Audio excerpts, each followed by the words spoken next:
تنجيكم من عذاب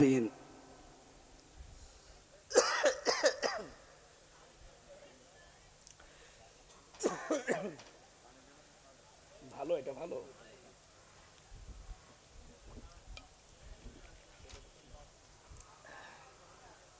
ঠিক আছে, কিছু লাগবে না।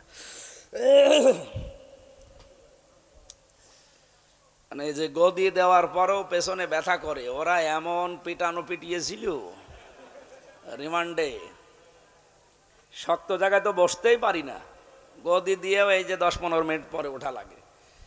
মানে এই জায়গা তো শুধু ম্যাডামকে ছাড়া কাউকে দেখানোও যায় না, মানে এমন একটা জায়গা।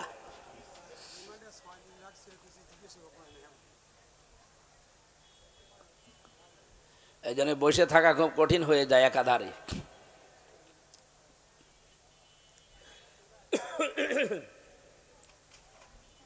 যেহেতু সিরাত মাহফিল লিখেছেন, আমরা তার সিরাত নিয়েই কথা বলবো। আমার আজকের আলোচনার বিষয় সাবধান, আশ্চর্যবোধক চিহ্ন আছে।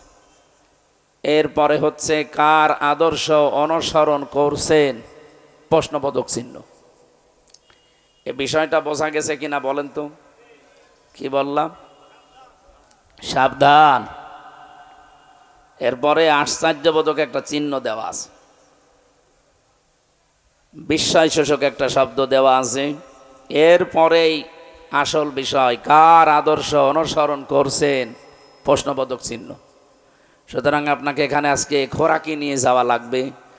আমরা ক্লাস আকারে 1 ঘন্টা মতো কথা বলবো ইনশাআল্লাহ। 1 ঘন্টার ভেতরে এমন কিছু আমরা ডেলিভারি দিতে চাই, এমনকি আমরা রিসিভ করতে চাই, এটা নিয়ে আমাদের বাকি যতদিন বাঁচি এর উপরে যেন চলতে পারি ইনশাআল্লাহ। দল মত নির্বিশেষে আজকের এই অনুষ্ঠান, এটা শুধু বাংলাদেশ জামাত ইসলামী যারা করে, ইসলামী ছাত্র শিবিরে যারা আছে, চরমনাই পীরের মুরিদ যারা, শুধু তাদের জন্য নাকি? বলেন বলেন।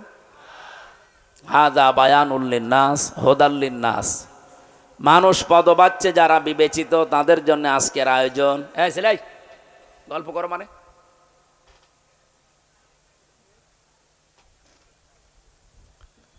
যেহেতু সবাই মিলে আমরা এসেছি, খুশি হয়ে বলছি আলহামদুলিল্লাহ। প্রশংসা আদায় করা লাগে সব কিছুর আগে কার? আর আমরা যেটা বিশেষ করে বাংলাদেশে বুঝি, প্রশংসা মানে আদায়ের সিস্টেম আমরা জানি অনেকে, যে বলতে হয় যে আলহামদুলিল্লাহ হয়ে গেল না। কোরআনে কারীম জানিয়েছে, লা ইন শাকারতুম লা আযীদান্নাকুম ওয়া লা ইন কাফারতুম ইন্না আযাবি লাশাদীদ। জন্মের পর থেকে আয়াত শুনছি, পড়ছি, কোনোদিন ভেবেছেন এই আয়াতটা নিয়ে? আল্লাহ পাক কতগুলো তাকিদ দিয়েছেন আয়াতের ভেতরে। উনি তো এমনিতে আমাদের মতো সরাসরি বলতে পারতেন। লা ইন শাকারতুম লা আযীদান্নাকুম দিয়েছেন, লামে তাকিদ নুনে সাকিলা। যদি কেউ নিয়ামতের শুকরিয়া আদায় করে, মাস্ট বি, ওর জীবনে ওই নিয়ামত আমি আল্লাহ বৃদ্ধি করবই। শুধু করব বললে এখানে লামে তাকিদ নুনে সাকিলা দেওয়া লাগতো না, আমি এমনি বুঝে ফেলতাম, আমি নিজে অর্থও করতে পারতাম। 2টা তাকিদ দিয়েছেন আল্লাহ, মাস্ট বি, তিনি এটা দেবেই যদি শুকরিয়া আদায় হয়। এখন আমার প্রশ্ন, শুকরিয়া আদায় করতে হলে কি করা লাগে? শুকরিয়া যদি কোনো বিষয়ের দুনিয়াতে আপনি আদায় করতে চান, কমপক্ষে 3টা শর্ত দুনিয়ায় মানা লাগবে। 1 নম্বরে আপনাকে মুখে স্বীকার করা লাগবে যে হ্যাঁ, এটা নিয়ামত। আমার তো মনে হয় আমার জন্মের পর থেকে এই 33 বছরের ভেতরে 12 সাল থেকে আমি এই ময়দানে কথা বলি, বিশেষ করে এলাকার বিভিন্ন গ্রামে আসলেও এই জায়গায় আসি নাই। 12 সাল থেকে 25 সাল হয় মাত্র 13 বছর, তার ভেতরে 3 বছর ছেলে, 10 বছর। আর এই 10 বছর যারা দায়িত্বে ছিল, আমির হামজা না, আমির নাম শুনলেও 144 ধারা জারি করত। হামজা তো আরো ঝামেলা। সেই হিসাবে বলছি আজকে একটা নিয়ামত, 3 দিনের আয়োজনে এতগুলো মানুষ এমনিতে আসে নাই। আজকে এটা আমাদের জন্য বলেন মুখে স্বীকার করে নিয়ামত। বলেন বলেন। 2 নম্বরে শুধু স্বীকার করলে হবে না, আপনার অন্তরের ভেতর একটা আনন্দ লাগবে। এই আনন্দর চিহ্ন কি? কোরআনে কারীম জানিয়েছে ইন্নামাল মুমিনুনাল্লাযীনা ইযা যুকিরাল্লাহু ওয়াজিলাত কুলুবুহুম। অবশ্যই আল্লাহর দৃষ্টিতে ঈমান আছে তাদের ভেতরে। আবার বলছি, অবশ্যই আল্লাহর দৃষ্টিতে ঈমান আছে তাদের ভেতরে। তারাই শুধু আল্লাহর দৃষ্টিতে ঈমানদার বলে দাবি করতে পারে। আমি কেন রিপিট করলাম? এই যে শব্দটা আল্লাহ আরম্ভ করেছেন ইন্না দিয়ে বলতে পারতেন ইন্নাল মুমিনুনাল্লাযীনা ইযা যুকিরাল্লাহ, মাঝখানে মা লাগিয়েছেন কেন? যারা আরবি গ্রামার বোঝে, আমি যতটুকু বুঝেছি, মা শব্দ যদি ইন্নার পরে ব্যবহার করা হয় তাহলে বাংলা অর্থ দাঁড়ায় কেবলমাত্র, শুধুমাত্র, একমাত্র, এই জন্যে, এরকম অর্থ আছে। আপনি দেখেন আরবি গ্রামার খুলে প্রায় 12-13টা অর্থ পাবেন, সব এইরকম। আল্লাহর দৃষ্টিতে একমাত্র, কেবলমাত্র, শুধুমাত্র ঈমানদার তারা। ওয়াজিলাত কুলুবুহুম ইযা যুকিরাল্লাহু ওয়াজিলাত কুলুবুহুম। যখন আল্লাহর নাম তাদের সামনে উচ্চারণ করা হয়, ওই মানুষগুলোর অন্তরাত্মা কেঁপে ওঠে।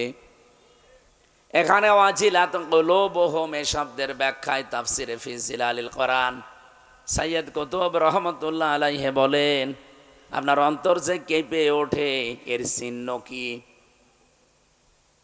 এই আওয়াজ করা যাবে না। আপনার অন্তর কেঁপে ওঠে এর চিহ্ন কি? রব্বুল আলামিন বলেন ওয়াইদা সামিউ মা উনজিলা ইলার রাসূলি তারা আয়ুনাহুম তাফিদু মিনাদ দামি মিম্মা আরাফু মিনাল হক ইলা আখির আয়া। সূরা মায়েদার ভেতরে এসেছে, 7 নাম্বার পারার 1ম নাম্বার পৃষ্ঠায় আছে। নবী আপনি যখন কোরআনে কারীম শোনাবেন, আপনার উপরে যেটা নাজিল হয়েছে এটা যখন মানুষ শুনবে, যারা উপলব্ধি করতে পারে, যারা বুঝতে পারে, আপনি দেখবেন মনের অজান্তে তাদের চোখ দিয়ে পানি পড়ছে। কোরআনের আলোচনায় সবার চোখে পানি আসবে না, এটাকে আপনাকে বোঝার মতো যোগ্যতা থাকা লাগবে। আপনি যখন অনুধাবন করবেন যে কি বলতে চায় আর আমি কি করি, মনের ভেতরে যখন একটা উতাল পাতাল শুরু হবে, আপনি মনের অজান্তেই কখন কাঁদতেছেন নিজেও টের পাবেন না। আপনার এই দৃশ্য যদি তৈরি হয় তাহলে কিছু চিহ্ন আপনাকে এখনই দেখা যাবে ভেতরে। 1 নম্বরে শরীরের পশমগুলো দেখবেন খাড়া হয়ে গেছে। দেখেন তো আপনার দিকে তাকিয়ে, যদি মনে হয় যে হ্যাঁ পশমগুলো সব খাড়া হয়ে গেছে। 2 নম্বরে বাম স্তনের 2 আঙ্গুল নিচে একটা গোস্তের টুকরা আছে, এখানে কাপ ধরবে। 3 নম্বরে আপনার মনের ভেতরে একটা অনির্বচন শোক আপনি অনুভব করবেন, এটা টাকা দিয়ে কিনতে পাওয়া যায় না। এই বিষয়গুলো যখন আপনার 3.5 হাত বডির ভেতরে আপনি পাবেন, আপনি মনে করবেন মাস্ট বি আপনি অন্তরে শান্তি পাচ্ছেন। তাহলে নিয়ামতের শুকরিয়া আদায়ের শর্ত কয়টা বললাম? 3টা। বলেন বলেন। 1 নম্বরে মুখে স্বীকার করা না, এরকম ছাত্র এখনই ভুলে যাচ্ছেন। মুখে স্বীকার করা লাগবে যে হ্যাঁ সমস্পরে আজকের এটা নিয়ামত। বলেন বলেন।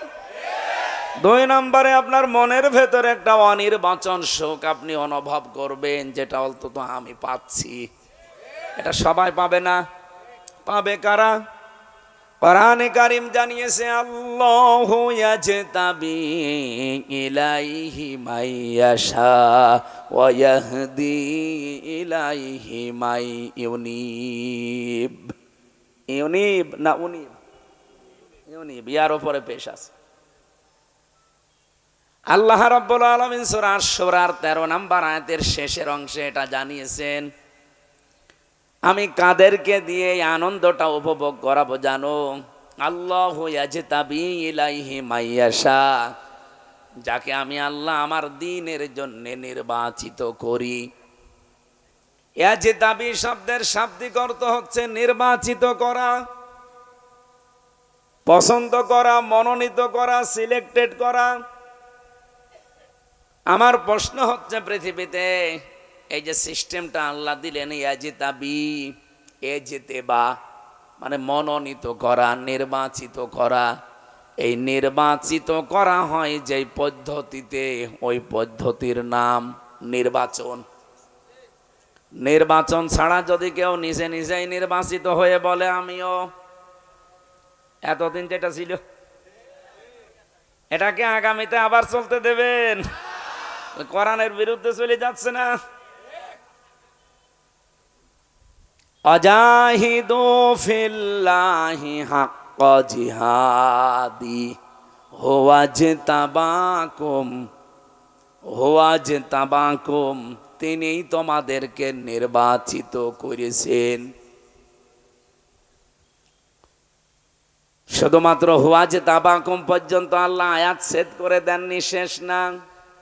ওমা জাআলা আলাইকুম ফিদ্দীনি মিন হারাজ, আল্লাহ যাদেরকে নির্বাচিত করেন, মনোনীত করেন, পছন্দ করেন, সিলেক্ট করেন, এই মানুষগুলো যদি সত্যি আল্লাহর নির্বাচিত হয়ে যায়, এরা দিনের ওপরে চলতে গিয়ে যত বাধা বিপত্তি আসবে, এই বাধা বিপত্তি আল্লাহ নিজের পক্ষ থেকে সব সরিয়ে দেবে। এখানে হুয়ার ফাইল সরাসরি আমার আল্লাহ নিজে, এখানে কর্তা দুনিয়ার কেউ না। সুতরাং এটা রেকর্ড হচ্ছে সারা বাংলাদেশে। আজ যারা দিনের জন্য মনোনীত, যাদের জীবন, মান, প্রাণ সব তারা উৎসর্গ অলরেডি করে দিয়েছে, যারা এই কথা বলে ময়দানে নেমেছে, বলে ইন্না সলাতি ওয়া নুসুকি ওয়া মাহইয়ায়া ওয়া মামাতি লিল্লাহি রাব্বিল আলামিন, যারা এই কথা বলে মাঠে নেমে পড়েছে। আর নেমে পড়ে কখন? আপনি আমি তো নামতে পারি না, আমাদের পেছনে বিভিন্ন রকমের ঝামেলা লেগেই থাকে, অথচ আমার মতো মানুষে কিন্তু দিন কায়েমের জন্য অলরেডি সব দিয়ে নেমে পড়েছে। যত বাধা বিপত্তি আসুক, যত রকমের উল্টা পাল্টা গালিগালাজ কথাবার্তারা, মিথ্যা তহমত তাদের ওপরে দেওয়া হোক, এই মানুষগুলোকে কিন্তু ফেরানো যায় না। বলেন, ইউজাহিদুনা ফি সাবিলিল্লাহি ওয়ালা ইয়াখাফুনা লাওমাতা লাইম, কোন তিরস্কারকারীর তিরস্কারকে তারা পাত্তা দেয় না। এটা আমি এই শব্দটা বোঝাতে এতক্ষণ পর্যন্ত পেঁচাচ্ছি। আল্লাহ পাক যাকে নির্বাচিত করেন তার দ্বীনের জন্যে, মাস্ট বি, এই লোকটা বিপদে পড়লে ওমা জাআলা আলাইকুম ফিদ্দীনি মিন হারাজ, জাআলার ফাইল সরাসরি আল্লাহ নিচে, এখানে কর্তা অন্য কেউ না। আল্লাহর কসম, কোরআনের ওপর আমার 100% বিশ্বাস আছে, এই পৃথিবীতে সত্যি কোরআনের জন্যে, দ্বীনের জন্যে আল্লাহ পাক যাকে নির্বাচিত করেছেন, পছন্দ করেছেন, এরা যদি দিনের ওপরে চলতে গিয়ে কোনো মুসিবতে পড়ে, ওয়াহদি ইলাইহি মাইয়ুনিব, যে ব্যক্তি আল্লাহর দিকে মন থেকে ফিরে আসতে চায়, তাকে আল্লাহ এই কাজ করার সুযোগ দেয়। সুতরাং এই দেশে যারা দিন কায়েমের জন্য মন থেকে চেষ্টা চালাচ্ছে, এরা বিপদে পড়লে, মুসিবতে পড়লে, ষড়যন্ত্রে পড়লে সরাসরি রক্ষা করবে কে? আপনি যতই চেষ্টা করেন, জীবনও আপনার মিশন সফল হবে না। আপনি ষড়যন্ত্র করবেন হয়তো 5 দিক থেকে। আল্লাহ পাক বলেন ওয়ামাকারু ওয়ামাকারাল্লাহু আল্লাহু খায়রুল মাকিরিন, ওরা ষড়যন্ত্র করে, আমি আল্লাহ কৌশল করি, আমি আল্লাহ সর্বোত্তম কৌশলী। সুতরাং আজকে এই দেশে যারা সত্যিই মন থেকে দিন কায়েমের জন্য নেমে পড়েছে, আপনি যতই তহমত তাদের নামে লাগিয়ে দেন না কেন, আপনার পেছনে শয়তান 5টা জাল যদি বিছিয়ে রাখে, এগুলো ষড়যন্ত্রের। আল্লাহ রব্বুল আলামিন ওই লোকটার জন্য বাঁচাতে 10টা রাস্তা খুলে দেবে। ডাকসু নির্বাচন থেকে শুরু করে এই দেশে যতগুলো জায়গায় মন থেকে যারা সত্যি আল্লাহর দিনকে বিজয় করার জন্য বিভিন্ন রাস্তায় চেষ্টা চালাচ্ছে, তাদের পেছনে কত রকমের ষড়যন্ত্র আপনি চিন্তা করে দেখেন। জীবনে যেটা সে কল্পনা করে নাই, সেই দোষ তাদের উপরে দেওয়া হচ্ছে। আপনি দোষ 5 দিক থেকে দিয়ে কি করবেন? এই দোষ মোকাবেলা করে তাকে সঠিক জায়গায় রাস্তায় পৌঁছিয়ে দিয়ে 10টা রাস্তা খুলিয়ে দেওয়ার মতো শক্তি আল্লাহর আছে। ওয়াহদি ইলাইহি মাইয়ুনিব, যে ব্যক্তি সত্যিই ফিরে আসতে চায় মন থেকে, আল্লাহ তাকে বসিয়ে রাখে না, দিন কায়েমের জন্য তাকে আল্লাহ সিলেক্টেড করে, তাকে নির্বাচিত করে, তাকে পছন্দ করে। এই জন্য আমরা মনের ভেতরে আনন্দ সবাই নিয়ামতের শুকরিয়া হিসাবে আপনি পাবেন না, আপনাকে আল্লাহ নির্বাচিত করা লাগবে। এই জন্য আমার ভেতরে যে আনন্দ এখন পাচ্ছি, এই 33 বছরও অন্তত কত জায়গায় তো গেছি, আজকে একটু আনন্দ বেশি পাচ্ছি। এই কারণে জায়গায় বহু বাধা উপেক্ষা করে আজ আল্লাহ ওপেন করে দিয়েছে। বাংলাদেশে এখন 18 কোটির উপরে মানুষ, মাত্র 7 কোটি 20 লাখ মানুষ এখন চাচ্ছে এই দেশে আল্লাহর দিন কায়েম হোক। এই আয়াত অনুযায়ী এই 7 কোটি 20 লক্ষ মানুষকে আল্লাহ নির্বাচিত করেছেন, পছন্দ করেছেন, তাদেরকে দিয়ে আল্লাহ দিন কায়েম এই জমিনে করাবেই। শুধু করাবে না, এই যে ইন্না মা আছে, একমাত্র শুধুমাত্র কেবলমাত্র হবেই হবে, তবেই তবে, এটাই এরকম অর্থ আসে। আল্লাহ যেখানে শব্দ চয়ন করছে নাকি ইয়ারকি মারার জন্য। সুতরাং নিয়ামতের শুকরিয়া আদায় শুধু এই মুখ পর্যন্ত, হোসাইন হুজুরের মতো এ পর্যন্ত খেয়ে একটা ঢেকর তুলে বললেন আলহামদুলিল্লাহ হবে, এটা একটা মাধ্যম, শব্দ একটা। আপনাকে প্রথমে স্বীকার করা লাগবে যে হ্যাঁ এটা নিয়ামত আল্লাহর। 2 নম্বরে আপনার মনের ভেতরে একটা আনন্দ অটোমেটিক আসবে। 3 নম্বরে এই নিয়ামতের শুকরিয়া আদায়ের জন্যে আল্লাহ যেটা বলেছেন ওইভাবে তারে ব্যবহার করা লাগবে। তাহলে শর্ত কয়টা? তাহলে আজকের এটা যদি নিয়ামত হয়, আমরা 1 নম্বরে স্বীকার করি কিনা বলেন বলেন। 2 নম্বরে আমরা মনের ভেতরে অন্তত আমরা সবাই না পেলেও কিছু মানুষ অন্তত আনন্দ পাচ্ছি। কারা পাচ্ছেন দেখি? এই আন্দাজ হাত তুলবেন না, আমি কিন্তু বুকে হাত দিয়ে দেখবো। দেখেন তো,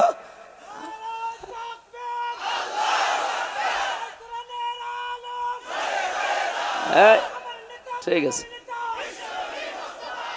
কার সাথে কথা বলছিলেন? ও, তুমি হাত না তুলে ওদিকে কথা বলছো। ওর বুকে হাত দিয়ে দেখেন দেখেন নড়ছে কিনা।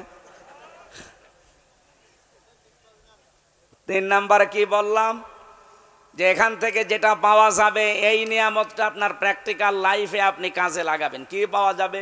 ওই যে বললাম না, সাবধান, কার আদর্শ অনুসরণ করছেন প্রশ্নবোধক চিহ্ন। এটা আজকে আমরা নিয়ে যেতে চাই। বিশ্বনবীকে আল্লাহ পাঠিয়েছিলেন যে জায়গায়, ওখানে কিন্তু কিয়ামত পর্যন্ত তিনি থাকেননি, কারণ তারা এই নিয়ামতের কদর করে নাই, দাম দেয় নাই, শুকরিয়া আদায় করে নাই। অথচ যে মানুষগুলো তাকে সানন্দে গ্রহণ করেছিল, কিয়ামত পর্যন্ত আল্লাহ তাকে সেই মদিনায় রেখে দিয়েছে। অনেকে মদিনায় জন্ম নিয়েছিলেন, কোথায় বলেন বলেন? যেখানে জন্ম নিলেন সেখানেই তো থাকার কথা, কিন্তু এই মানুষগুলো তার গুরুত্বই দেয়নি, তাকে দেশ থেকে তাড়িয়ে পর্যন্ত দিয়েছে। অথচ যারা সানন্দে গ্রহণ করেছিল সেই জায়গাটা এখন পৃথিবীর শ্রেষ্ঠ জায়গা হয়ে দাঁড়িয়েছে। কি একটা আলাদা প্রশান্তি পাওয়া যায় সেখানে গেলে। লক্ষ লক্ষ মানুষেরা নবীকে শুধু সালাম দেওয়ার জন্যে, আপনি যারা হজ করে, হজের বিধান জানে, জিজ্ঞাসা করে দেখবেন, মক্কাতেই কিন্তু হজের যত ফরজ আছে, ওয়াজিব আছে, সুন্নত আছে, সব শেষ, একটা কাজও নেই মদিনায়। এরপরও পৃথিবীর 257টা দেশ থেকে মানুষ যায়। এই যে আমি 11-12 দিন আগে এসেছি, না 14 দিন, প্রায় এখন 27 লাখ মানুষ মক্কা মদিনায় এখন চলাফেরা করছে সরকারি শরীফে। এতগুলো মানুষ এরা শুধু মক্কায় ঘোরাফেরা করে হজের যে কাজ আছে, নফল হজ, ওমরা হজ শেষ হয়ে যায়, মদিনায় যাওয়া লাগে না। অথচ 450 কিলোমিটার পথ পাড়ি দিয়ে মানুষ লক্ষ লক্ষ সবাই যাচ্ছে মদিনায় অন্তত নবীকে একবার সালাম দেওয়ার জন্যে। মদিনার মানুষেরা যদি ওই সময় আনন্দে গ্রহণ না করত, নবীজি যদি ইন্তেকাল করতেনই মক্কায়, কিয়ামত পর্যন্ত মদিনায় আমাদের যাওয়ার আর দরকারই ছিল না, বলেন। সুতরাং আমরা যে আয়াত পড়েছি, আয়াতে এবার যাব, গুরুত্বপূর্ণ কিছু মেসেজ এখান থেকে আসবে। আমি আবার বলছি, সাবধান, কার আদর্শ অনুসরণ করছেন? রবিউল আউয়াল মাস, এটা খালি রসুলের জীবনী শোনান। কি শুনবেন? রসুলের জীবনী। বিশ্বনবী মুহাম্মদুর রাসূলুল্লাহ সাল্লাল্লাহু আলাইহি ওয়াসাল্লাম এই পৃথিবীতে যে মাসে এসেছিলেন আমরা সবাই জানি, সেই মাসের নাম রবিউল আউয়াল মাস। হয়তো মতান্তর আছে তার জন্মের তারিখ নিয়ে, কেউ 9 তারিখ, কেউ 12 তারিখ বলে। আমরা যেহেতু ওই সময় ছিলাম না, ঐতিহাসিকদের লেখা পড়ে আমরা এতটুকু জানি 12 তারিখও সঠিক, 9 তারিখও সঠিক।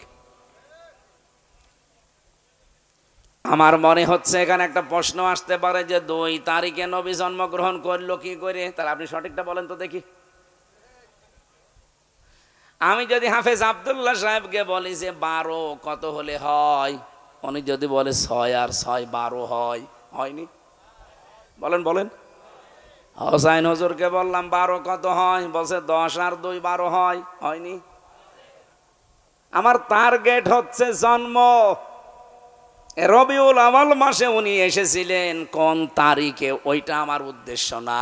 আমার উদ্দেশ্য এই মাসে আল্লাহ তাকে পাঠিয়েছেন, এই মাসটার ভেতরে কি আছে।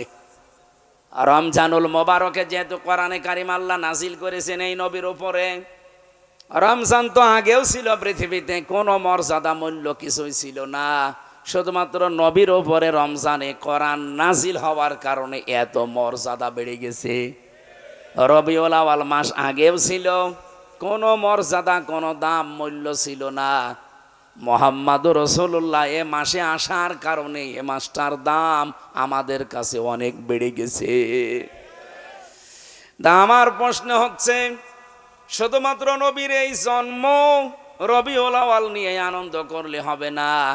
এই জন্ম থেকে শুরু করে 63টা বছর পার করে আবার এই রবিউল আউয়াল মাসেই তিনি ইন্তেকাল করেছিলেন। তার মানে পুরা 63 বছর এবার আপনাকে আগে জানা লাগবে। শুধু জন্মের ইতিহাস পড়েই যদি আপনি শেষ করে দেন, ওইটার আরবি নাম হবে মিলাদুন, যেটাকে আমরা মিলাদ বলে জানি। রবিউল আউয়াল মাস যেহেতু এখন এসেছে, অনেকে বিভিন্নভাবে পালন করছে। এই যে চট্টগ্রামের চনতি ময়দানে 19 দিন ব্যাপী একাধারে নবীর এই জীবনী আলোচনা হবে। সেখানে এক দিন এক একজনকে দিয়েছে, 19 দিন একাধারে তারা আয়োজনে সম্পৃক্ত। আমারে 18তম দিনে দিয়েছে নবীজির বৈপ্লবিক জীবন। নবীজির বিপ্লব বলে একটা জীবন ছিল, ওই জীবনে কি কি করেছিলেন ওইটা আমারে বলা লাগবে ওই দিন, সহজ সরল ভাষায়, সহজে যেন মানুষকে বিশ্বনবীর ওই জীবনটা শোনাতে পারি। বলে না আমিন। আজকে তো আর বৈপ্লবিক জীবন না, আজকে আর একটা নিচ্ছি। আমার মূল কথা হচ্ছে, শুধু রবিউল আউয়াল আসলেই আমরা মিলাদ শরীফ পড়বো, জিলাপি খাবো, খিচুড়ি খেয়ে শেষ করে দেব নাকি? মিলাদ যেমন আপনি পড়েন, আমি নিষেধ করি না, এই মুহূর্তে আপনাকে সিদ্ধান্ত নেওয়া লাগবে, আমি মাস্ট বি মিলাদের সাথে সিরাত মানতে রাজি আছি। সে আয়াতই পড়েছি আজ সূরা আরাফ 35 আর 36 নম্বর আয়াত। আমি আবার সাবজেক্টটা বলছি, যে 3টা প্রশ্ন, তার 3 নাম্বার প্রশ্ন এইটা। বিশ্বনবীকে আপনাকে দেখিয়ে বলা হবে মান হাজার রজুল, এই লোকটাকে। আপনি যদি সত্যি এই রবিউল আউয়াল মাসে সিদ্ধান্ত নিতে পারেন যে নবী বাদে আমি কারো আদর্শ মানি না, কার আদর্শ অনুসরণ করছেন? প্রশ্নবোধক চিহ্ন যেহেতু, সিদ্ধান্ত নিয়ে যদি এই প্রশ্নবোধক চিহ্ন আজ আপনি মিটিয়ে দিতে পারেন, কসম আল্লাহর, কবরে যাওয়ার পরে আপনি দেখেই বলে ফেলবেন হাযা নাবিয়ুনা মুহাম্মাদুর রাসূলুল্লাহ। আর যদি শুধু রবিউল আউয়াল আসলে আপনি মিলাদ পড়ে শেষ করে দিয়েছেন, কিন্তু মিলাদে যেই কথাগুলো বলা হয় ওইটাও তো আপনার জীবনে পাওয়া যায় না। আমি একটু ভেতরে যাই। মিলাদ শব্দের শাব্দিক অর্থ হচ্ছে জন্ম। রাসূলের জন্ম বৃত্তান্ত নিয়ে যেখানে আলোচনা করা হয় ওই অনুষ্ঠানের নাম হচ্ছে মিলাদ অনুষ্ঠান। এলাকায় হয়নি? হয়তো আব্দুল্লাহ হুজুর অথবা মোরশেদ ভাই ওনারা মিলাদ শরীফে গিয়ে নবীজির জন্ম আলোচনা করছে, যে নবীজির জন্মের আগে এই দৃশ্যগুলো দুনিয়ায় হয়েছিল। অথচ বিশ্ব নবী পৃথিবীতে যে মিলাদ শরীফ আরম্ভ হবে তার যে জন্ম নিয়ে, উনি যে জন্মগ্রহণ করার পরে 3 জন মহিলার দুধ পান করেছিলেন। উম্মে আইমান নামে এক মহিলা, যেটা হযরতে আমিনা তার সাথে সব সময় ছিল। এই মহিলার দুধ নবীজি ছোটবেলায় পান করেছিলেন জন্মের পরেই। 2 নম্বরে দুধ পান করেছেন তার মায়ের। 3 নম্বরে দুধ পান করেছিলেন এই পৃথিবীতে এক মহিয়সী নারী হযরতে হালিমাতুস সাদিয়া রাদিয়াল্লাহু তাআলা আনহা। যদিও এই মহিলা ওই দুধ পান করানোর পুরাটা সময় মুশরিকা ছিল। কথা বুঝতেছেন আমি কি বলছি? তামাম পৃথিবীতে যত মহিলা ওই সময় ছিল, বিভিন্ন মহিলার দুধ নবীজিকে আল্লাহ পান করাতে পারতেন, মাত্র 3 জনের দুধ পান করিয়েছেন। উম্মে আইমান ওই যে যখন আসছিল, নবীজি বাবার কবর জিয়ারত করে আসার সময় মা মারা যায়, ওই সময় নবীজিকে দুধ পান করানোর জন্যে তার কোলে তুলে দিয়েছিলেন আমেনা। যে বাবা তো নেই, আমিও চলে যাচ্ছি, দিয়ে গেলাম তোমার কাছে। ওখান থেকে দাদার কাছ পর্যন্ত পৌঁছাতে যে সময় লেগেছে, ওই মদিনা বা ইয়াসরিব থেকে মক্কা পর্যন্ত এই পুরাটা সময় যেই মহিলার দুধ নবী পান করেছিলেন ওনার নাম উম্মে আইমান। মায়ের দুধ খুব বেশি দিন পাননি তিনি। 3 নম্বরে যাই মহিলার দুধ সব চাইতে বেশি সময় ধরে পান করলেন, তার নাম হালিমা। আমি যে শিক্ষা দেব বলে এই পর্যন্ত আসলাম এইটাই। হযরতে হালিমা বলেন, সিরাত ইবনে হিশামে পাবেন, তাকে আমি এই ডান স্তন মুখে দিলাম, তিনি পান করলেন। বাম স্তন মুখে লাগানোর সঙ্গে সঙ্গে বের করে দিলেন। 1 বার 2 বার 3 বার আমি তার মুখে লাগিয়েছি, 3 বারই তিনি বের করে দিলেন। চোখের ইশারা দিয়ে যেন আমাকে জানাতে চাই, মা হালিমা জোর করেন কেন? ডান স্তন এটা আমার অধিকার ছিল, হক ছিল, আমি পান করেছি। বাম স্তন এটা আমার অধিকার না, এটা আমার দুধ ভাই আব্দুল্লাহর অধিকার। কারণ আমি জানি আপনার একটা ছোট্ট ছেলে আছে। পৃথিবীতে তো আমি ভাইয়ের হক নষ্ট করার জন্য আসি নাই, এসেছি ভাইয়ের হক ফিরিয়ে দেওয়ার জন্যে। কুষ্টিয়াবাসে যেই নবীর জীবনী শোনার জন্যে, তার মিলাদ পড়ার জন্য বসে আছেন, সেই নবীর জন্মের কাহিনী বলছি। মায়ের কোলে বসে যেই নবী মায়ের হক ভাইয়ের হক ফিরিয়ে দেয়, মেরে খাই না, সেই নবীর উম্মত আমরা মিলাদ পড়তে এসে হাজারো বসে আছি ভাইয়ের হক মারার জম। এখানে ভাই মানে শুধু দুধ ভাই, আপন ভাই না। আল মুসলিম আখুল মুসলিম, মুসলমান মুসলমানের ভাই। বলেন, রবিউল আউয়ালের 27টা শিক্ষা পেয়েছি আমি সিরাত গ্রন্থে, তার ভেতরে এইটা একটা, যে হক মারা যাবে না। মায়ের কোলে বসে জন্মের পরে এটা শিক্ষা দিয়েছেন নবী মুহাম্মাদুর। অথচ সেই নবীর উম্মত আমরা দাবি করছি, মিলাদও পড়ছি, সিরাত মাহফিলেও এসেছি। দিন যত যায়, যত বড় হয়, ভাইয়ের হক মারার জম হয়। আজকে একটা হাদিস পড়ছি, একটু ভালো করে শোনেন ভাই, এদিকে তাকান।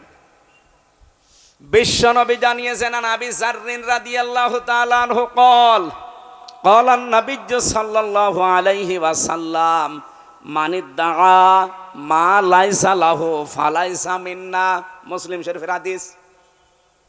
এরপরে আরেকটা অংশ আছে, আমি এটা বললাম না, বলছি আগে পর্যন্ত বলি। হযরতে আবু যর বলেন, আমি নবীর মুখে শুনলাম, নবীজি বললেন, যে জিনিস তোমার না, জোর করে যদি ওটা নিজের দায়িত্বে রেখে দাও, আয়ত্তে নিয়ে নাও। আবার বলছি, যেই জিনিস তোমার না, ওটা যদি জোর করে জবরদস্তি করে যে কোনোভাবে নিজের আয়ত্তে ওইটা দখলে নিয়ে নাও, ওই দিন থেকে তোমার দুইটা ক্ষতি হবে। এক নম্বরে ফালাইসা মিন্না, তুমি ওই দিন থেকে নবীর উম্মত থেকে খারিজ হয়ে গেলে, আর নবীর উম্মত নেই। কুষ্টিয়াবাসী বলেন তো, এই হাদিসের প্রথম অংশটুকু আগস্টের 5 তারিখের পরে আজকে সেপ্টেম্বরের 3 তারিখ, এই 1 বছর 1 মাস প্রায় পার হয়ে গেল। কি মনে হচ্ছে আপনার? নবীর বহু উম্মত এই কুষ্টিয়া জেলায় অলরেডি খারিজ হয়ে গেছে। অন্যের জিনিস যারা চাঁদাবাজি করে, আমি বাকিটা আর বললাম না,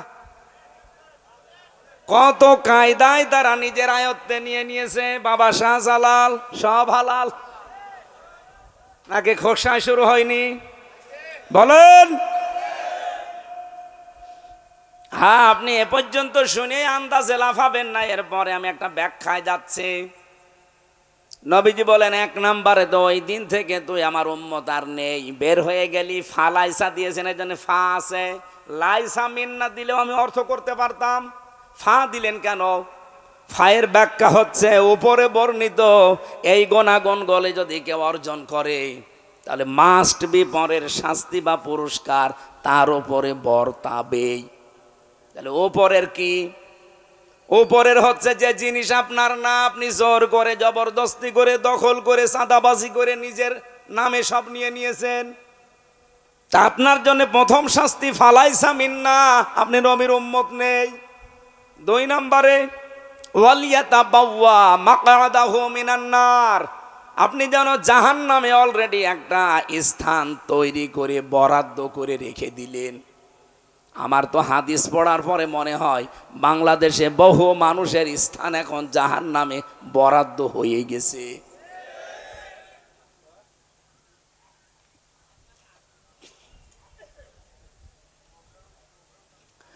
কুষ্টিয়াবাসী বড় ভালোবাসি আপনাদেরকে, এটা রেকর্ড হচ্ছে।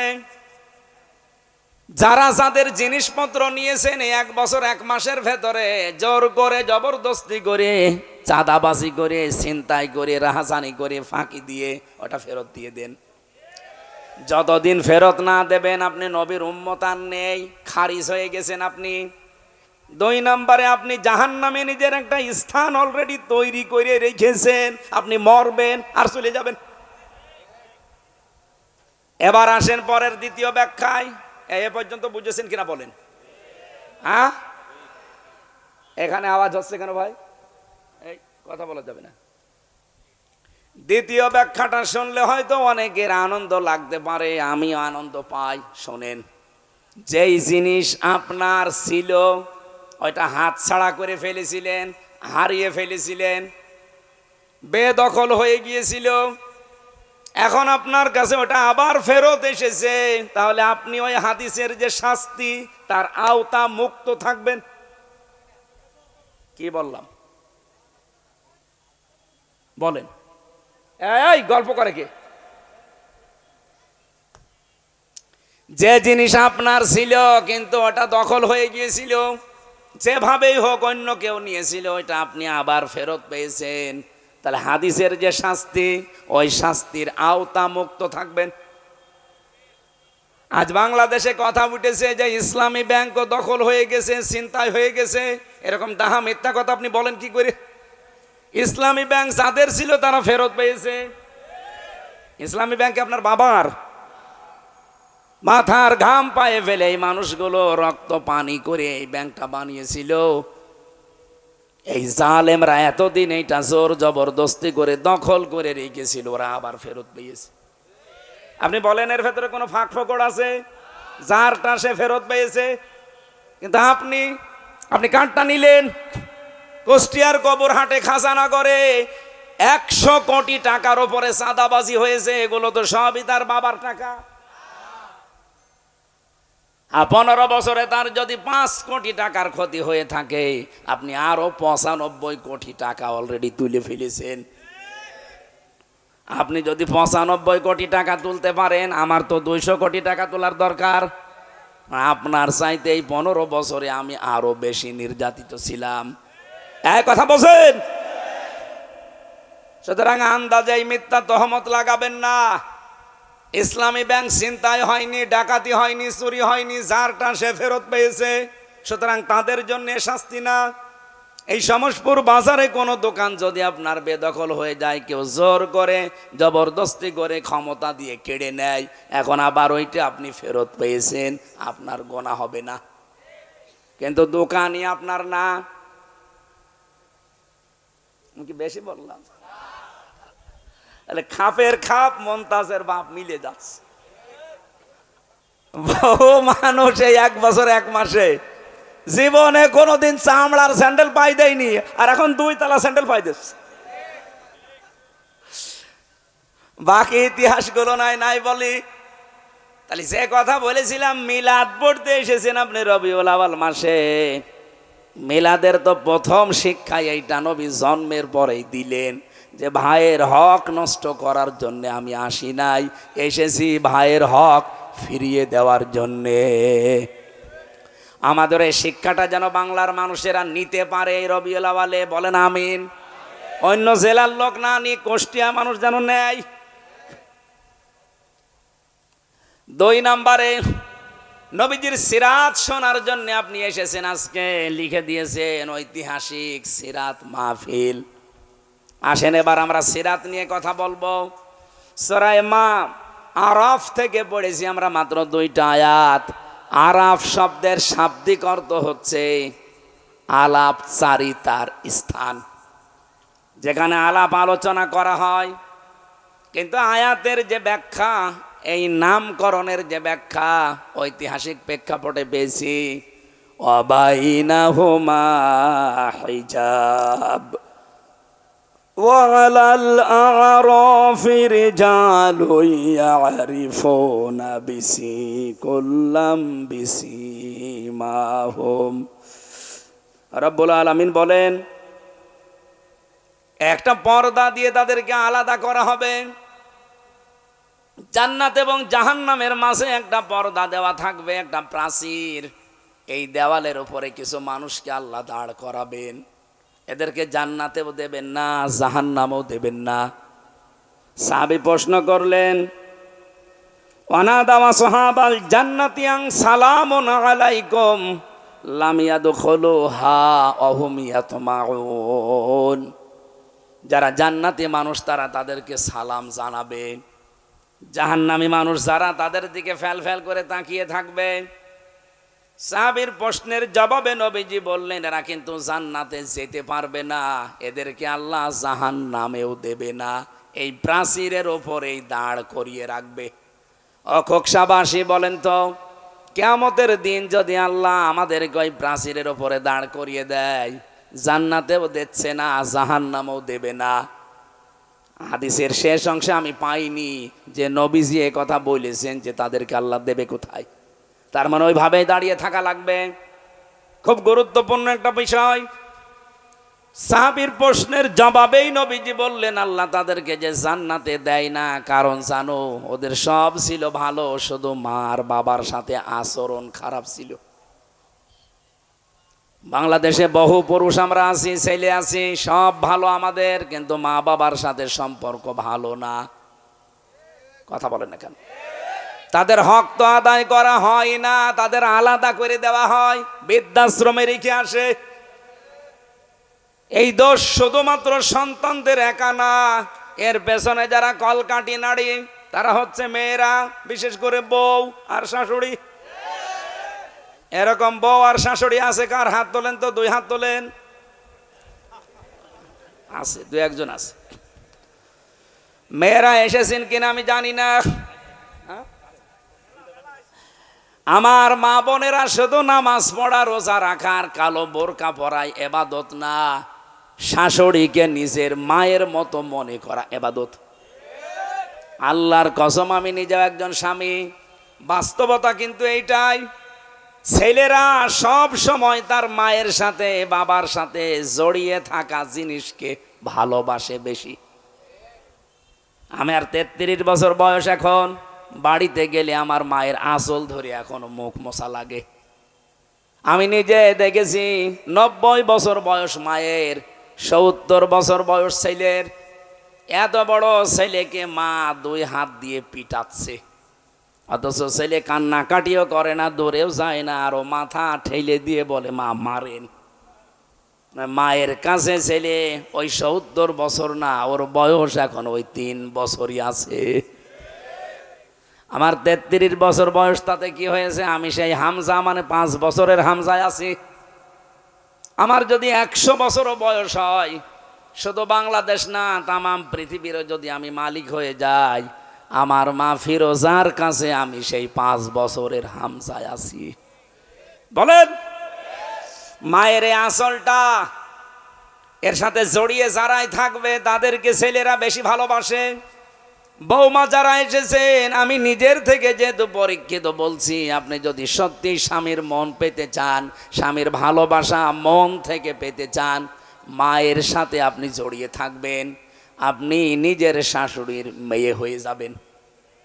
যত বেশি মিশতে পারবেন তার খেদমতে, তার সাথে কথাবার্তার আচরণে, দেখবেন দূর থেকে আপনার স্বামী তত বেশি আপনার দিকে ঝুঁকবে।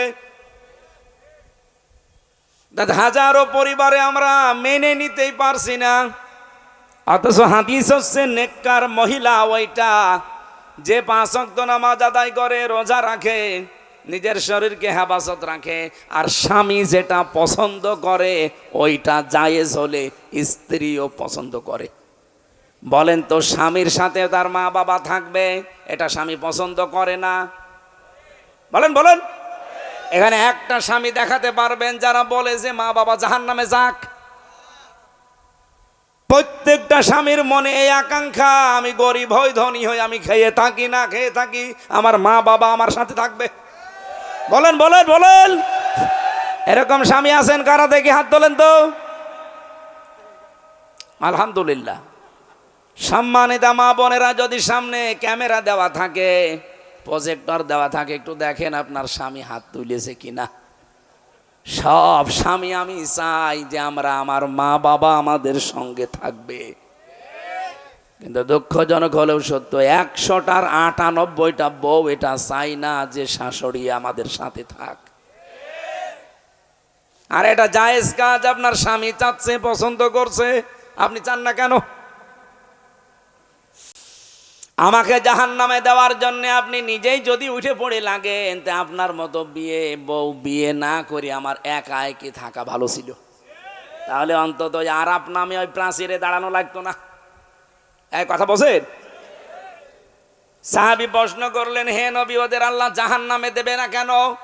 বিশ্ব নবী বলেন, ওদেরকে আল্লাহ জাহান্নামে দিচ্ছে না এই কারণে ওরা সব কিছু বাদ দিয়েছিল।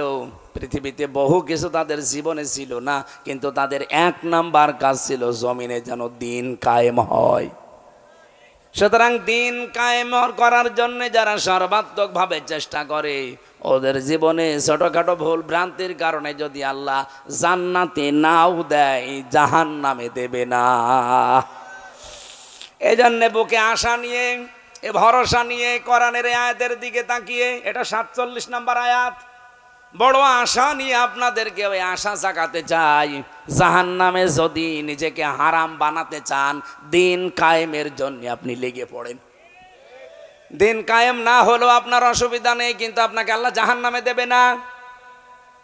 আপনি কি উল্টা বুঝলেন? আপনাকে আমি বাঁচাতে চাই, জাহান্নামে যদি যেতে না চান, বলেন দলিল কোথায়? দলিল আছে সূরা সফ 10 নম্বর আয়াত, হাল আদুল্লুকুম আলা তিজারাতিন তুনজিকুম মিন আযাবিন।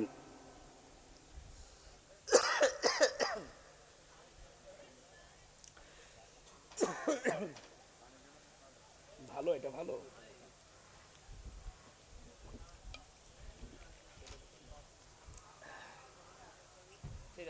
লাগবে না। মানে এই যে গদি দেওয়ার পরেও পেছনে ব্যথা করে, ওরা এমন পিটানো পিটিয়েছিল রিমান্ডে, শক্ত জায়গায় তো বসতেই পারি না, গদি দিয়েও এই যে 10-15 মিনিট পরে ওঠা লাগে। মানে এই জায়গা তো শুধু ম্যাডামকে ছাড়া কাউকে দেখানোও যায় না, মানে এমন একটা জায়গা।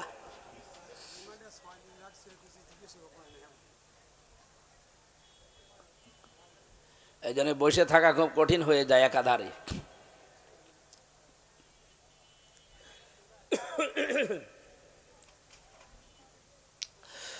কুষ্টিয়াবাসী একটু খেয়াল করে শোনেন, আপনাকে আমি জাহান্নামে যেতে দিতে চাই না, এই আয়াত তার প্রমাণ। এমন একটা ব্যবসার কথা কি দালালাত করব, ইঙ্গিত দেব, বলে দেব, যেটা করলে জাহান্নামের জ্বলন্ত আগুনে যন্ত্রণাদায়ক শাস্তি পাওয়া লাগবে না। তুমিনুনা বিল্লাহি ওয়া রাসূলিহি ওয়া তুজাহিদুনা ফি সাবিলিল্লাহ বিআমওয়ালিকুম ওয়া আনফুসিকুম যালিকুম খায়রুল লাকুম ইন কুনতুম তা'লামুন। আল্লাহ রসুলের ওপরে ঈমান আনার পরে জান আর মাল যা আছে দুনিয়ায় জীবিত থাকতে সর্বাত্মকভাবে চেষ্টা চালাবেন তার দিন যেন কায়েম হয়। এইটাই ভালো কাজ। আল্লাহ বলেন যালিকুম খায়রুল লাকুম, এইটাই ভালো কাজ, এইটাই উত্তম কাজ। ইন কুনতুম তা'লামুন, যদি বুঝে থাকো। এতটুকু আল্লাহ শেষ করেননি। ইয়াগফির লাকুম যুনুবাকুম ওয়া ইউদখিলকুম জান্নাতিন তাজরি মিন তাহতিহাল আনহার ওয়া মাসাকিনা তাজ্জিবাতান ফি জান্নাতি আদন যালিকাল ফাওজুল আযীম। দুনিয়াতে যাবার আগে আপনার জীবনের যত অপরাধ আছে আল্লাহ সব মাফ করে দেবে। এমন একটা বাগানে প্রবেশ করাবে যার তলদেশ দিয়ে নদী আর নহর প্রবাহমান থাকবে। আল্লাহ এতটুকু শেষ করে দিলে আয়াতটা আমি পড়তাম না, এর পরের শব্দটুকুর জন্য আমি পড়েছি। রব্বুল আলামিন আনহার বলার পরে দেখেন শব্দ চয়ন, এই এদিকে তাকান। আল্লাহ পাক বলেন জান্নাতিন তাজরি মিন তাহতিহাল আনহার, এতটুকু শেষ করে দেননি। ওয়া মাসাকিনা তাজ্জিবাতান, আল্লাহ সাকানুন না দিয়ে মাসাকিন দিলেন কেন? মাসকানুন না দিয়ে মাসাকিন বহু বচন দিয়েছেন। বহু বচন বলা হয়, কিন্তু আরবি গ্রামার যারা পড়ে এক বচন, দ্বিবচন, বহু বচন, দুইটা হলেও বহু বচন হয় না আরবিতে, অন্য ভাষায় হতে পারে। আরবিতে আপনি যদি বহু বচন করতে চান কোনো বিষয়কে, কমপক্ষে 3টা লাগবে। তার মানে আল্লাহ এখানে বসাতে চেয়েছেন কোন মানুষ যদি সত্যি দিন কায়েমের জন্য চেষ্টা করে দুনিয়ায় জান মাল দিয়ে, তাকে যে জান্নাত দেওয়া হবে একটা না, কমপক্ষে 3টা। আমি কথা বোঝাতে পারিনি? মাসাকিনা দিয়েছেন আল্লাহ এই বহু বচন এই কারণে। আল্লাহ মাসকানুন দিলে অর্থ তো একটা করতাম। আপনাকে অবশ্যই আল্লাহ কমপক্ষে 3টা এমন পবিত্র জান্নাত দান করবে যার নাম আদন। নাম কি? আইন দাল নুন আদনুন বলা হয়। জান্নাতের যে স্তরগুলো আছে, কোরআনে আমি 100টা স্তর পেয়েছি জান্নাতের, তার ভেতরে এইটার নাম হচ্ছে জান্নাতুন আদন।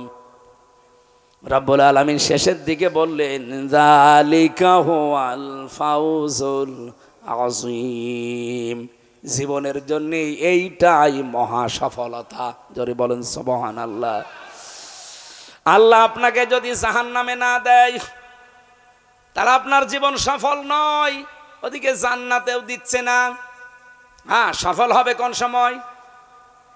ফামান যুহজিহা আনিন নার ওয়া উদখিলাল জান্নাতা ফাকাদ ফাজ। সূরা আলে ইমরান 185 নম্বর আয়াতের মাঝের অংশে আছে, জীবন তো সফল হবে ওই লোকটার যাকে আল্লাহ জাহান্নামের আগুন থেকে বাঁচিয়ে দিয়েছে আর জান্নাতে প্রবেশ করিয়ে দিয়েছে। তার মানে আমাদের জীবনের হার জিত, আসল টার্গেট এখনো শুরু হয়নি। আসল জীবনের হার জিত, আসল সফলতা যেই দিন আল্লাহ জাহান্নামের আগুন থেকে পুরাটা বাঁচিয়ে জান্নাতে প্রবেশ করিয়ে দেবে। আরব নামক স্থানে যারা আছে তাদের জীবন কিন্তু সফল না, কারণ তারা জান্নাতেও যেতে পারছে না, জাহান্নামেও যাবে না। এই প্রাচীরে কতদিন দাঁড়িয়ে থাকবে? এই হাদিসের শেষে যেহেতু আমি আর পাইনি, কেউ পাইনি, নবীজি আর বলেনও নি, এখানে আছে লাম ইয়াদখুলুহা ওয়া হুম ইয়াতমাউন। তমাউন শব্দের শাব্দিক অর্থ হচ্ছে নিজেকে আত্মতৃপ্তি লাভ করা। তাদেরকে জান্নাতেও প্রবেশ করানো হচ্ছে না, জাহান্নামেও দেওয়া হচ্ছে না, কিন্তু তারা তৃপ্তি পাচ্ছে না। আমাদের কারো কপালে যেন এই প্রাচীর না জোটে, অন্তত জাহান্নামে তো যেতে চাই না।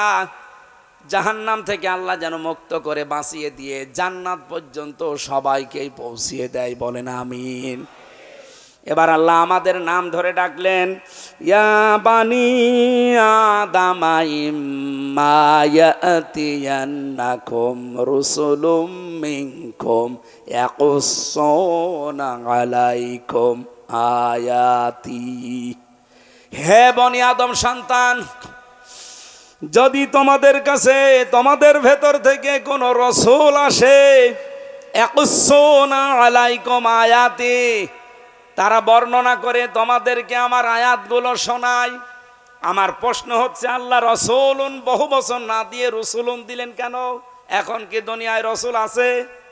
বলেন বলেন, তাহলে এই আয়াতটা ভুল না, মানে আপনি মিলিয়ে দিন। রসুল না দিয়ে আল্লাহ রসুলুন দিলেন কেন? রসুল এক বছর, রসুলুন বহু বছর, এটা তো ১৫০০ বছর আগে নাজিল হওয়া। মোহাম্মদ রসুল্লাহ শেষ রাসূল, তিনি আর নেই। আল্লাহ কেন রসুলুন দিয়েছেন? এই জবাব পাওয়ার জন্য আশা লাগে।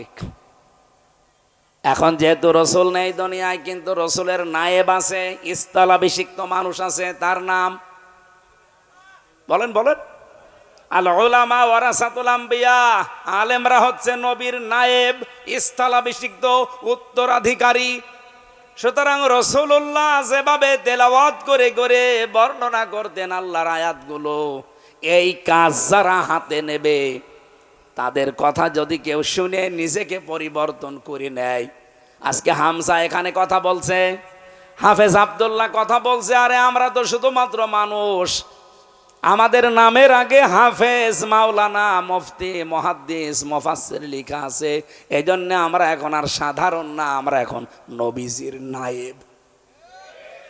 নবীজি থাকলে যেই কাজ করতে কোরআন দিয়ে, আমরা যদি ওই কাজ ওইভাবে করতে পারি, তাহলে মানুষের দায়িত্ব কি হবে? ফামানিত্তাকা, যে ব্যক্তি এই কাজগুলো শোনার পরে নিজেকে সংবরণ করবে, নিজেকে বাঁচিয়ে রাখবে। এ তাকওয়া শব্দের শাব্দিক অর্থ বাঁচিয়ে রাখা। নিজেকে বাঁচিয়ে রাখবে কিসের থেকে? আল্লাহর অবাধ্যতা থেকে। ওয়াসলাহা, নিজেকে সংশোধন করে নেবে। এই সংশোধনের ব্যাখ্যায় হয়তো মোরশেদ ভাই বলতে চাচ্ছিলেন, সময় পাননি, পড়াটা বলতে পারেননি, আমরা এবারে ব্যাখ্যায় যাচ্ছি। আপনি নিজেকে সংশোধন করার নিয়ত নিয়ে আজকে এখানে বসা লাগবে। এতদিন আমার জীবনে যাই হয়েছে, ভুলে হোক জেনে হোক হয়ে গেছে, এখন আমার জীবন কি আমি বুঝে ফেলেছি। আমার জীবনটা কিচ্ছু না, চোখ বন্ধ হয়ে গেলে আমার কোনো মূল্য আর নেই। সুতরাং এই মুহূর্তে আমি সিদ্ধান্ত নেব যে আমি সংশোধন হয়ে যাব, আমি ইসলাহ হব। আল্লাহ পাক বলেন, এই দুইটা গুণ যদি আমার রাসূলদের কথা, আলেমদের কথা মতো শুনে নিজেকে পরিবর্তন করে নিতে পারো, ফালা খাউফুন আলাইহিম ওয়ালা হুম ইয়াহজানুন, কোনো ভয় নেই তোমাদের জন্য, কোনো চিন্তা নেই। বলেন সুবহানাল্লাহ।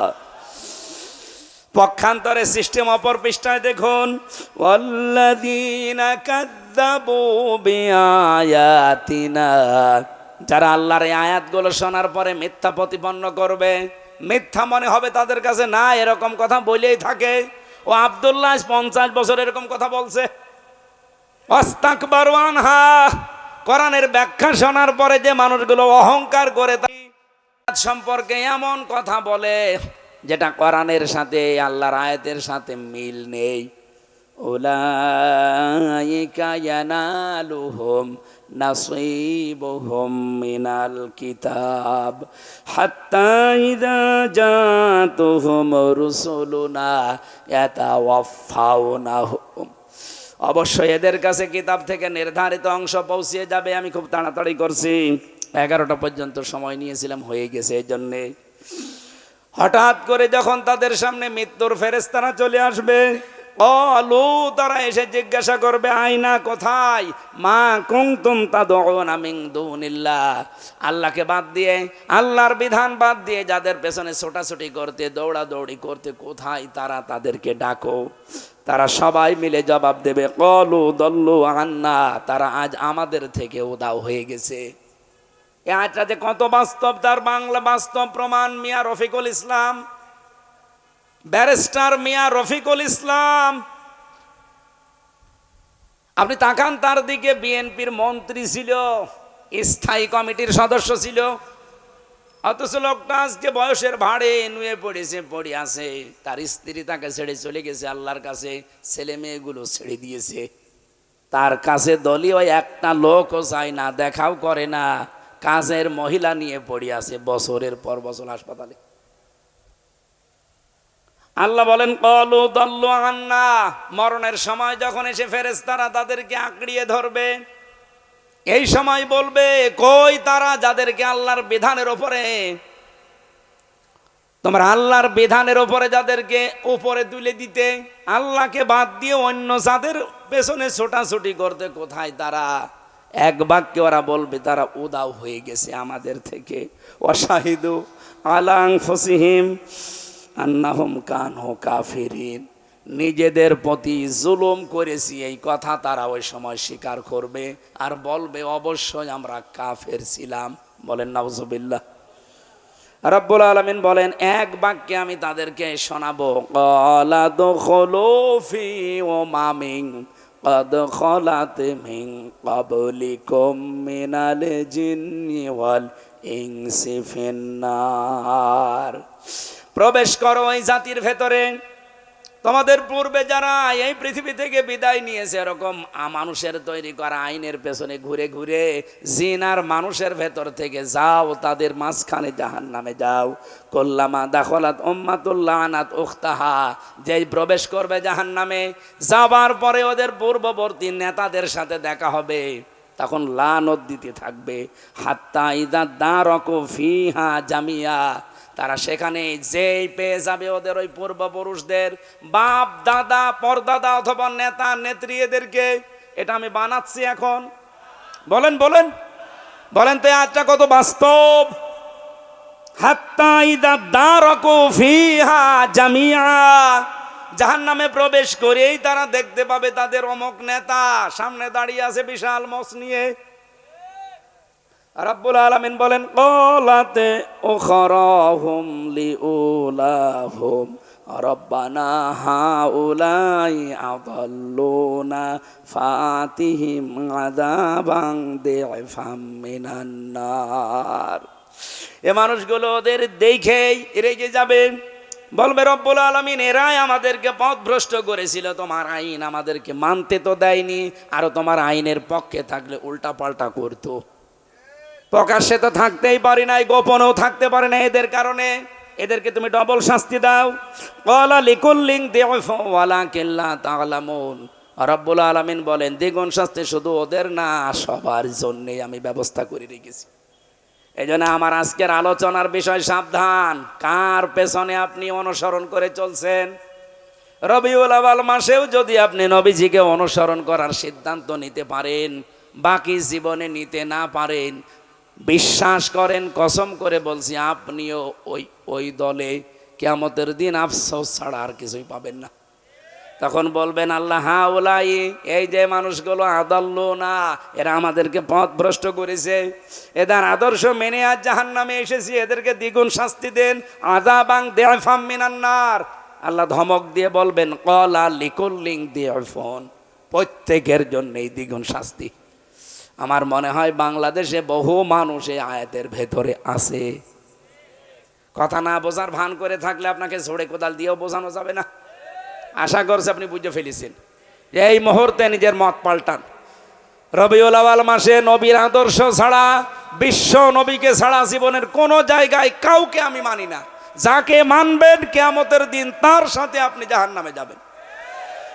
এটার দলিল হচ্ছে সূরা হুদ ৯৮ নম্বর আয়াত, ১২ নম্বর পারা, ১২ নম্বর পৃষ্ঠার প্রথম নম্বর লাইনে আছে, ইয়াকদুমু কওমাহু ইয়াউমাল কিয়ামা ফাআওরাদাহুমুন নার ওয়া বিসাল বিরদুল মাওরুদ। কিয়ামতের দিন যেই নেতা জাহান্নামে যাবে, ওই নেতার যত অনুসারী কর্মী সবাই তার সাথে জাহান্নামে যাবে। আল্লাহ আমাদেরকে আয়াত থেকে যে মূল মেসেজ, অনুসরণ করতে হলে যার তার পেছনে যাওয়া যাবে না। একমাত্র মুহাম্মদুর রাসূলুল্লাহকে যারা মেনে চলে, চোখ কান বন্ধ করে তাদের অনুসরণ করে, আল্লাহ কিয়ামতে তাদের সাথে যেন জান্নাতুল ফেরদাউসে পৌঁছিয়ে দেন। 11টা 15 বেজে গেছে, এখন আর কথা বলা ঠিক হচ্ছে না, আরও ছিল অনেকগুলো। আজকের মতো এই শেষ। আল্লাহুম্মা আমিন। রব্বানা আতিনা ফিদ দুনিয়া হাসানা ওয়া ফিল আখিরাতি হাসানা ওয়া কিনা আযাবান নার। যতটুকুই বলেছি আল্লাহ জীবনে সেট করে দাও।